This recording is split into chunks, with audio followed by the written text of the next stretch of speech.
RTC కార్మికులు సమ్మెకు సిద్ధమవుతున్నారు. చర్చలకు పిలవకపోతే మే 7 నుంచి సమ్మె తప్పదని ఆర్టీసీ జేఏసీ హెచ్చరిస్తోంది.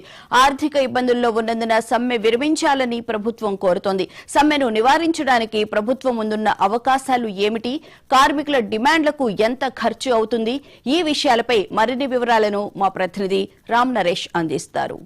ఆర్టీసీలో సమ్మె సైరన్ మోగింది. ఈ సమ్మెను నివారించాలంటే ఏం చేయాలి, కార్మికులు వెనక్కి తగ్గాలంటే ప్రభుత్వం ఏం చేయాలి, కార్మికులు చేసిన ప్రధాన డిమాండ్లు ఏంటి? మనం చూసుకున్నట్టయితే ప్రధానంగా ఆర్టీసీని ప్రభుత్వంలో విలీనం చేయాలని చెప్పేసి ప్రధాన డిమాండ్ ఉంది. దాంతోపాటు ఆర్థిక పరమైన కొన్ని డిమాండ్లు చేస్తున్న పరిస్థితి ఉంది. మొత్తంగా 21 డిమాండ్లను ఆర్టీసీ కార్మికులు చెప్తున్న పరిస్థితి ఉంది. ఈ నేపథ్యంలోనే ఆర్టీసీ యాజమాన్యం కానీ ఇటు ప్రభుత్వం కానీ ఎలాంటి చర్యలు తీసుకునే పరిస్థితి అయితే కనిపిస్తుంది. వీళ్ళు మే 7వ తేదీ నుంచి సమ్మె చేస్తామని చెప్పేసి చెప్తున్న పరిస్థితుల్లో ప్రభుత్వం ఏం చేయాలి అంటే చర్చలకు పిలవాలి అని చెప్పేసి చెప్తున్న పరిస్థితి ఆర్టీసీ కార్మికుల నుంచి ప్రధానంగా వినిపిస్తున్న డిమాండ్.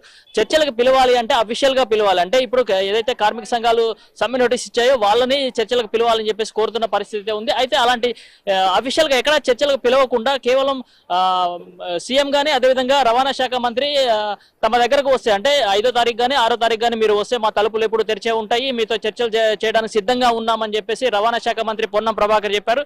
అయితే ఆర్టీసీలోని కొంతమంది కొన్ని యూనియన్లు మాత్రం ఈరోజు ఆర్టీసీ సమస్యలకు సంబంధించేసి పొన్నం ప్రభాకర్ తో మాట్లాడడం జరిగింది. అయితే ఈ ప్రధానంగా ఏదైతే ఆర్టీసీ సమ్మె అంటే కార్మికులు సమ్మె చేయాలని చెప్పేసి అనుకుంటున్నారో దీనికి సంబంధించి ప్రధాన డిమాండ్లు ఉన్నాయి. ఆ డిమాండ్లు ఏంటి చూసుకుంటే ఆర్టీసీని ప్రభుత్వంలో విలీనం చేయాలి, అదేవిధంగా ఉద్యోగ భద్రత కల్పించాలి, అదేవిధంగా పని భారం తగ్గించాలి, అధికారుల వేధింపులు తగ్గించాలి అని చెప్పేసి ప్రధానంగా డిమాండ్ చేస్తున్నారు. వీటితో పాటు ఏదైతే ఎలక్ట్రికల్ బస్సులు ఉన్నాయో వాటిని ప్రభుత్వమే కొనుగోలు చేయాలి, వాటి నిర్వహణ కూడా ప్రభుత్వమే అంటే ఆర్టీసీ ద్వారా చేయాలని చెప్పేసి ప్రధానంగా కోరుతున్న పరిస్థితి ఉంది.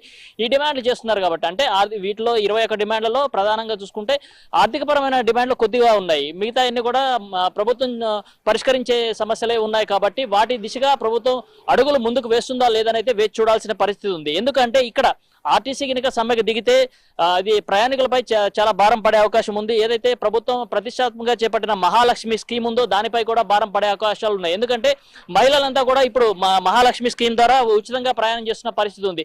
ఆర్టీసీ కార్మికులు కనుక సమ్మెకు దిగితే ఉచిత ప్రయాణం అంతా రద్దయ్యే అవకాశాలు ఉన్నాయి.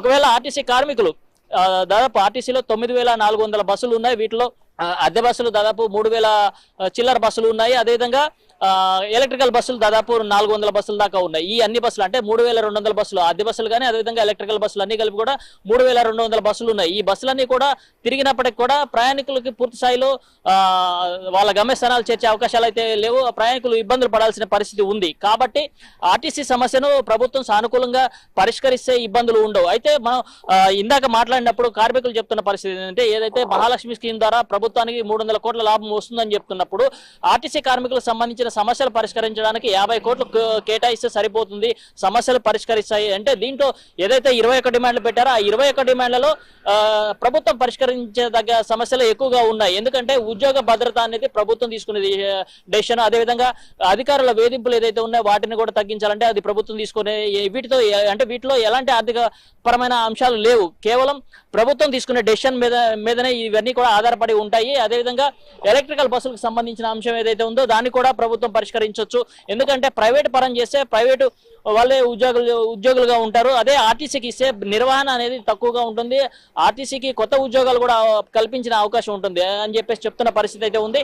మొత్తంగా చూసుకుంటే ఈ ఆర్టీసీ సమ్మెకి సంబంధించేసి మే 7వ తేదీ అంటే 6వ తేదీ అర్ధరాత్రి నుంచి కూడా సమ్మెకు దిగుతామని చెప్పేసి కార్మిక సంఘాలు హెచ్చరికలు చేస్తున్న నేపథ్యంలో ప్రభుత్వం చేయాల్సిన అంశాలు ఏంటని మనం తీసుకుంటే ఇప్పటికైనా అంటే రేపు ఒకరోజే ఉంది, అంటే రేపు రాత్రి 12 గంటల లోపు చర్చలకు పిలిస్తే సమ్మెకు తాము పోయే అవకాశాలు లేవు, చర్చల ద్వారా సమస్యల పరిష్కారం కావాలి, సమ్మెకు తాము సిద్ధంగా ఉన్నప్పటికీ కూడా చర్చలకు పిలిస్తే మాత్రం సమ్మెకు పోము అని చెప్పేసి చెప్తున్నారు. ఉన్న 21 డిమాండ్లలో కొన్ని సమస్యలను పరిష్కరించినా వాటిని సానుకూలంగా ముందుకు వచ్చి సమ్మెకు పోము అని చెప్పేసి కార్మిక సంఘాలు చెప్తున్నాయి. కాబట్టి ప్రభుత్వం ఈ దిశగా ఆలోచించాలని చెప్పేసి ఇటు కార్మిక సంఘాల నేతలు కానీ అదేవిధంగా మేధావులంతా కూడా సూచిస్తున్న పరిస్థితి ఉంది. ఎందుకంటే కేవలం ఒక రోజు మాత్రమే ఉంది, ఆ ఒక రోజులో ఏం జరుగుతుందనేది చూడాల్సిన పరిస్థితి ఉంది. ఎందుకంటే ఆర్టీసీ సమ్మెకు దిగితే మాత్రం ప్రయాణికులపై కానీ అదేవిధంగా అందరిపై భారం పడే అవకాశం ఉంది. ప్రైవేట్ ట్రావెల్స్ కూడా అంటే ఆటోలు కానీ మిగతా అన్నిటి కూడా రేట్లు పెంచేసి ప్రయాణికులు దోచుకునే అవకాశాలు ఉన్నాయి. రవాణా వ్యవహారంలో అంటే దూర ప్రాంతాల నుంచి వచ్చే వాళ్ళంతా కూడా ఇబ్బందులు పడే అవకాశాలు ఉన్నాయి. కాబట్టి ఇలాంటి సమస్యలను పరిష్కరించాలంటే ఆర్టీసీ సమ్మెకు పోకుండా చూడాల్సిన బాధ్యత ప్రభుత్వం పైనే ఉంది. ఎందుకంటే ప్రస్తుతం ప్రభుత్వం వద్ద నిధులు లేవు అని చెప్పేసి సీఎం చెప్తున్న పరిస్థితి ఉంది. కాబట్టి ఆ నిధుల సమస్య ఏదైతే ఉందో వాటిని కొంత టైం బాండ్ పెట్టేసి ఆ సమస్యలను పరిష్కరిస్తామని చెప్పేసి దానికి తాము సానుకూలంగా ఉన్నామని చెప్పేసి ఆర్టీసీ కార్మికులు చెప్తున్న నేపథ్యంలో ఇప్పటికైనా ఈ దిశగా అంటే రవాణా శాఖ మంత్రి కానీ అదేవిధంగా ఆర్టీసీ యాజమాన్యం కానీ ఇటు సీఎం కానీ వీళ్ళని చర్చలకు అంటే యూనియన్లు ఏదైతే ఉన్నా ఆ యూనియన్లను సమ్మె నోటీస్ ఇచ్చిన యూనియన్లు పిలిచేసి చర్చలకు పిలిస్తే ఈ సమస్య పరిష్కారం అయ్యే అవకాశాలు ఉన్నాయి. ఈ దిశగా వాళ్ళంతా కూడా ఆలోచించాలని చెప్పేసి కోరుతున్న పరిస్థితే ఉంది. కెమెరామెన్ ఆనంద్తో రామ్ నరేష్, మహాన్యూస్, హైదరాబాద్ నుంచి.